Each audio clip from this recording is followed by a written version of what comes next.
everybody, welcome back to my channel. It's Ebbie with Ebbie Reviews, and tonight we're going to be reviewing the Real Sidechicks of Charlotte, season 1 episode 2, Netflix and chill.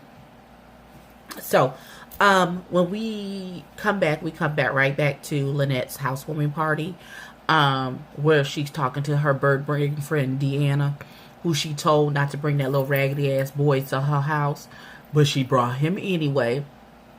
And now she over there looking dumbfounded like, well, he just showed up. No, she lying out her ass. She knew the boy was coming. After the girl told her raggedy ass not to bring that boy to her house. So, the new boo, his name is Twan, the dude. Why is that? No, okay. His name is Twan, the dude. And then there's Playboy, whatever. God, the dumbest. Okay. So while Lynette is trying to handle Playboy to get him like, look, nigga, you know you're not supposed to be here, but we not gonna have no problems, blah, blah, bloom, blue, blue, blue. And so then, while she's doing that, her friend Shador pushes up on the new boo, Twan, the dude, who seems not to have an issue. He all hugged up with her in the corner, to where once Lynette has settled the issue with Playboy, what's his face, she goes over there to break them up and be like, what the fuck is happening over here in this corner? Now Shador is like, well, she didn't tell me that was her dude, so I'm so sorry, I did not know. It almost caused a commotion. So everything seems like it worked out. She seems to finesse her way out of this whole 2 dudes, 1 party situation. So I look super shiny like right here. I don't know why. Okay. So, we then go to Tiffany, who's at the gym. And she's working it out, and she's with Nisha. And she's discussing that video of Devin being arrested by the cops from when he broke into her apartment. And so, Tiffany is telling Nisha, you know, you need to calm down. You don't need to jump into no new relationship with the other broad. What her name is, Ren. And she was like, you know, y'all got kids involved and blah, blah, blah, blah, blah. Whoa, press pause. Now, I thought Devin was just some random nigga she was fucking with that just broke up into the house. But apparently, Devin is her baby daddy, which is why he felt like he could just roll up into her house whenever he got good and goddamn ready. Okay, so apparently, they were messing around. He went and married some other girl. Hijinks ensued. They have a baby. I don't know. It's really just way too much and beyond the pale. But Tiffany is like, and Nisha is like, no, it's not like that. There ain't gonna be no drama, blah, blah, bloom. And Tiffany is like, clearly it's apparent to me that you like drama because you keep putting up with this boy. And now you are bringing baby girl into it. And we don't know what kind of drama she's going to have. But I'm sure she's going to have some. So we then go to Kabuto's. Where I had my birthday party last year. And they have good food and strong drinks. But Lynette and Storm are at Kabuto's. And Storm is explaining to Lynette why she didn't come to the housewarming party. Apparently somebody fucked up Storm's car. I don't know who she fucking with or who she messing with, but they flattened the tires, they ripped out the fuse box, they just did her car, they put flour or something all over her car, something in her sugar, maybe possibly in the tank, I don't know. They fucked the car up completely, so she wasn't able to attend. But they did discuss the fact that Tiffany did good the night of the housewarming party because she only had 2 glasses of wine, which seems like that's going to, her drinking problem is going to come back into full play at some point, but I'm not sure when. So we then go to Bricks and Nikki Bands, who are in the car. They driving down the street, and Bricks is like, you didn't even ask me if I've eaten today, you know. She's like, he's like, why are you in such a bad attitude? She's like, I'm starving. You didn't even check on me. You ain't see about me. And so she's like, I got all these people in my face and in my ear running around town telling me that you're married. And he like, huh? Who? What? Who told you I was married? Blah, blah, blah, blah, blah. And she was like, don't worry about it. Is it true? Is it true? He's like, nah. He's like, Shador told me that you was married and da da da da. And he was like, oh no, she tripping. She is caping or something. But he never said, no, I'm not married. Never said he wasn't married. Called the girl a liar, but he never said no. He never came out of his mouth and said, no, I'm not married. So that nigga married. Then she calls him out on being with Zarby. And she was like, who did you get in the car with when you left the studio? And he was like, well, let me look up the Uber driver's name and I'll be able to tell you who I got in the car with. She's like, you ain't getting no Uber car, nigga. You got in the car with Zarby. And he was like, who is a Zarby? And she was like, don't play with me, bitch. You know who Zarby is. And Ralph is the one who called and told me because he saw y'all. He was like, well, call. He's like, you ain't gonna keep confronting me about all these women and doing all these things. You either call her or you call him and we gonna get to the bottom of it. He real bold with his bullshit. Real bold. So that she calls, instead of calling the girl, which would have been what I would have done, she calls Ralph. I would have called Ralph and the girl. But that's just me. So so they get Ralph on the phone and he was like, yeah. He was like, man, you saw me do such and such and so. What you seen me do? He's like, I saw you get in the goddamn car with the girl and speed off. Like I said, I don't understand what the issue is. What your problem is? And he was like, no, you just trying to get a fan base. That makes absolutely no fucking sense. What kind of fan base is he trying to get? That on what? Huh? No, boo. No. You just got caught. You just got caught. You just go on and eat it. You got caught. So, him and Bricks get in an argument. He put her at the car. Okay. So then we go to this spa. Well, it's supposed to be a spa, but actually it was like some type of salon where they do body sculpting and lash extensions and things of that nature. So once half the girls get there and they realize, this is not like a spa where you can get a facial and a massage. They're like, oh no, bitch, I came to get my nails and feet. This is not really what we is trying to do. So they leave and Shador and Storm stay behind. So Shador and Storm have a conversation about Storm quitting her job. Well, first they have a conversation about how Shador said that she really wants to pursue her dream of acting. That's why she quit her job, to pursue that dream. And she's giving it, she's like, bills be late sometimes, but I'm making it happen just so I can pursue my dream.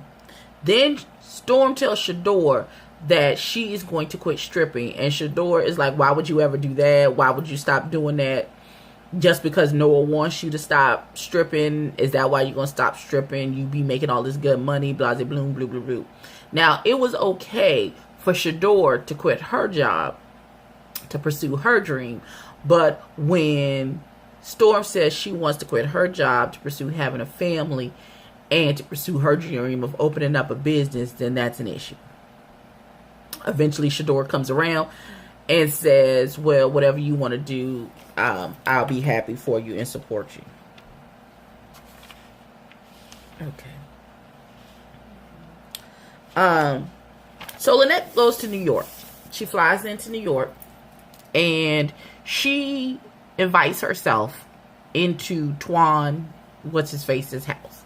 So he comes in and he's like, how'd you get in my house? I don't understand how everybody is breaking into all these motherfuckers. How'd you get into the house with a whole film crew? And don't nobody say nothing. Don't nobody call management. Don't nobody do nothing. I know New Yorkers are unfazed by most bullshit, but a whole film crew and this bitch just broke into this man's. Like, I don't understand. It doesn't make it. It's so scripted and it's not real. Okay, so And she's talking to him, and she was like, yeah, she's trying to butter him up and like, we supposed to be together. Aren't you happy I'm here? And she comes to apologize for what happened at the housewarming.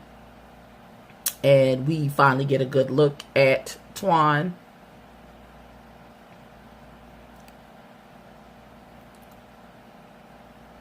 We got a good look at him. Oh God, I had a sharp pain. That's the Lord telling me to be nice, Jesus. Okay. So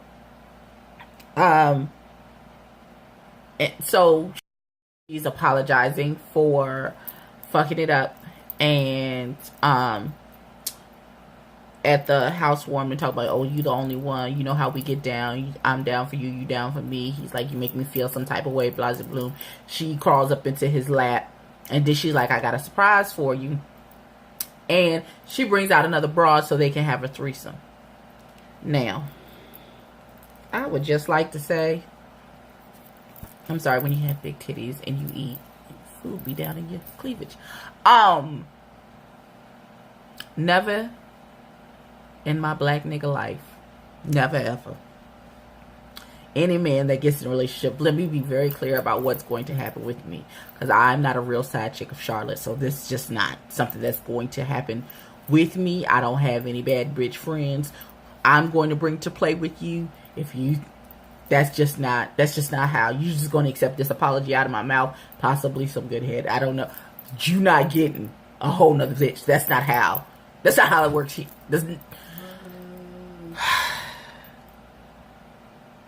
I'm still stuck on she broke into this nigga's house, but whatever.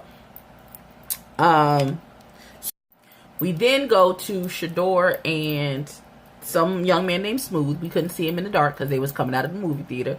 And she was like, you know, babe, you know, I'm really trying to pursue this dream of acting and blah, blah, bloom and blue, blue. And she was like, I really need you to pay for my photo shoot. It's going to be kind of expensive and I really need you to pay for it. And he was like, sure, baby, I'll pay for it. He's like, and then he's like, come on, come home with me and stay the night. And this broad has the nerve, the audacity, the unmitigated gall after asking this nigga to shell out, I want to say a good 15 to 2 grand for this photo shoot, if it's going to be professional and done right, to say, oh no, I can't spend no time with you. I gotta go hang out with my homegirl because she's getting ready to go out of town. And we going to the white label. Bitch, what? Huh? First of all, no ma'am. No ma'am. You was wrong. And he went left on her and left her ass at the movie theater. Cause he got upset. She got mad because he was upset that she wasn't coming home with him. Like, I don't know what she expected differently to happen in this situation. You just finessed this nigga out of $2,000 and you was like, okay, now I gotta go. No, bitch, that's not, no. That's supposed to be your dude. Yeah, you said about you fuck with him the long way, but you gon' play him to the left. I don't want.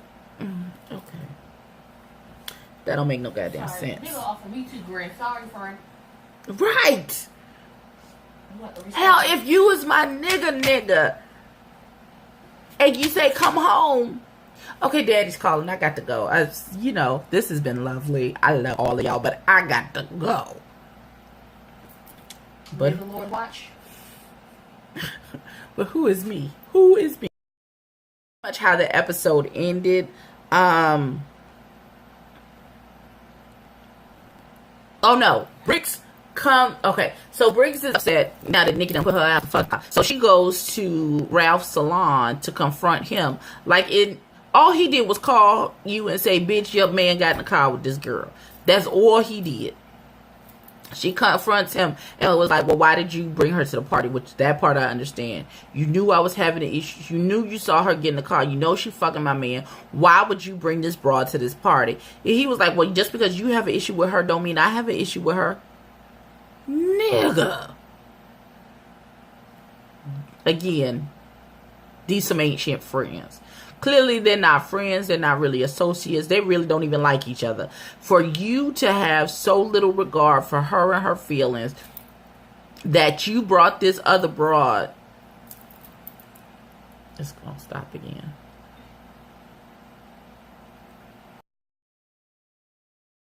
You to go and bring this other broad to this party knowing we have an issue. Clearly, we're not friends. You're not my friend in no way, shape, or form. You don't have my 6. I got to watch my back with you. It's the beginning and end of that. And that is how the episode ended, with Zarby coming in and then her and Bricks getting into an altercation. And we're going to see how that jumps off from there, because Ralph had excused his client because he was about to cuss Bricks out. So, please like, comment, and subscribe. Share. I want to thank you guys for all the views from last week. I appreciated the last video went up to 600 views. And from this to my most viewed video. And I appreciate that from the bottom of my heart. And we will catch it next week. See you then. Peace.